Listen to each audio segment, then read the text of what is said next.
दोस्तों, चंद्रमा जो कि हमारी पृथ्वी का एकमात्र उपग्रह माना जाता है, चांद की दुनिया पर जाने का सिलसिला लगभग 1960 के दशक में शुरू हो गया था। उसके बाद इस पर कई सारे मिशन भेजे गए। आपको पता होगा कि पिछले साल 22 जुलाई को भारत ने चंद्रयान 2 को चंद्रमा पर भेजा था। इस अंतरिक्ष यान को चांद के उस हिस्से को एक्सप्लोर करना था जहां पर आज तक कोई भी देश नहीं पहुंच पाया था, मगर इसका लैंडर विक्रम उम्मीद के मुताबिक आराम से चांद की सतह पर लैंड नहीं कर सका और धरती से इसका संपर्क टूट गया। लेकिन दोस्तों, अभी चंद्रयान 2 के विक्रम लैंडर के बारे में चौंका देने वाली जानकारी सामने आई है। ये कारनामा चेन्नई के रहने वाले एक इंजीनियर ने कर दिखाया है। तो दोस्तों, क्या चंद्रयान 2 के रोवर प्रज्ञान ने चांद की सतह पर सही सलामत रखा था कदम? क्या वाकई में विक्रम लैंडर जिंदा है? तो चलिए आज इस वीडियो में विस्तार से जानते हैं। हेलो दोस्तों, मैं हूं आपका दोस्त सुरेश सांचोरी। आप देख रहे हैं रहस्य टेलीविजन यूट्यूब चैनल। दोस्तों, पिछले साल 22 जुलाई को इसरो ने चंद्रयान 2 मिशन को लॉन्च किया था।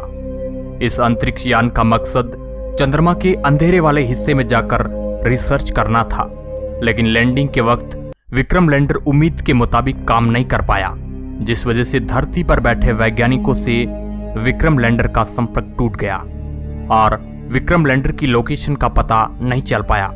मगर बाद में अमेरिकी स्पेस एजेंसी नासा के एलआरओ ने विक्रम लैंडर के साइट की तस्वीरें जारी की। इन तस्वीरों को देखकर चेन्नई के रहने वाले इंजीनियर शानमुगा सुब्रमण्यम ने लैंडर विक्रम को चांद की सतह पर खोज निकाला। एलआरओ से 17 सितंबर, 14 अक्टूबर और 11 नवंबर को ली गई तस्वीरों में लैंडिंग साइट पर जो निशान मिले, माना जा रहा था कि वे उस मलबे के ही थे। शान ने खुद को एलआरओ की तस्वीरों में विक्रम लैंडर को स्पॉट किया था, जिसकी पुष्टि नासा ने की थी और उन्हें धन्यवाद भी दिया था। हालांकि ये कहानी वहीं खत्म नहीं हुई। इस साल 4 जनवरी को ली गई तस्वीरों को जब शान ने स्टडी किया तो उसमें कुछ अलग ही दिखाई दिया। इस बार विक्रम से कुछ दूर पर कुछ और भी दिखा जो पहले से अलग था। शान का मानना है कि यह विक्रम लैंडर के अंदर मौजूद रोवर प्रज्ञान था। उस क्षेत्र में मलबे के अलावा यह तस्वीर पहली बार देखी गई। दरअसल विक्रम जहां लैंड करने वाला था वह चांद का एक ऐसा हिस्सा है जहां रोशनी बेहद कम है। इससे पहले उस क्षेत्र की तस्वीरें एलआरओ ने जब ली तो रोशनी कम होने और सूरज के अलग एंगल की वजह से रोवर दिखाई नहीं दिया।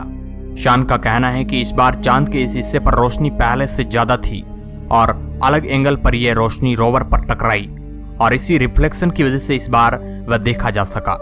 शान ने इसकी जानकारी इसरो और नासा को दी और उनकी पुष्टि का इंतजार किया जा रहा है। अब सवाल उठता है, तो आखिर इससे पहले जो दिखा वह क्या था?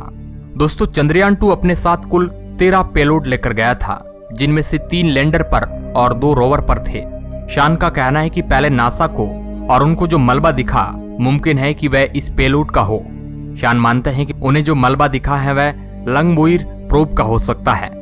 वही नासा को जो मलबा दिखा था वह लैंडर में लगे एंटीना, दूसरे पेलोड, रेट्रो बैंकिंग इंजन या सोलर पैनल का हो सकता है। तो क्या वाकई में सही सलामत है प्रज्ञान रोवर? दोस्तों, खास बात तो यह है कि चांद की सतह पर विक्रम की रफ लैंडिंग हुई थी, क्रैश लैंडिंग नहीं। यानी कि ऐसी संभावना है कि लैंडर भले ही बुरी तरह सतह पर लैंड हुआ हो और उसके कम्युनिकेशन बंद हो गए, लेकिन रोवर प्रज्ञान उसके अंदर सुरक्षित रहा। बाद में पहले से प्रोग्राम किए गए तरीके के मुताबिक ही वह विक्रम लैंडर से बाहर निकला और कुछ दूर तक गया।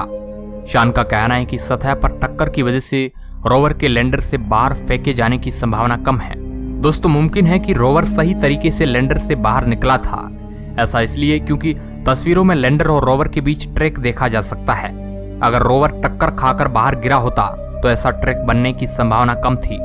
हालांकि शान का कहना है कि इस बात की पुष्टि नासा या इसरो ही कर सकते हैं। तो दोस्तों, आज की इस वीडियो में बस इतना ही। अगर आपको हमारी ये इन्फॉर्मेशन पसंद आती है तो आप इस वीडियो को लाइक कर सकते हैं। वीडियो के अंत तक बने रहने के लिए आपका बहुत बहुत धन्यवाद।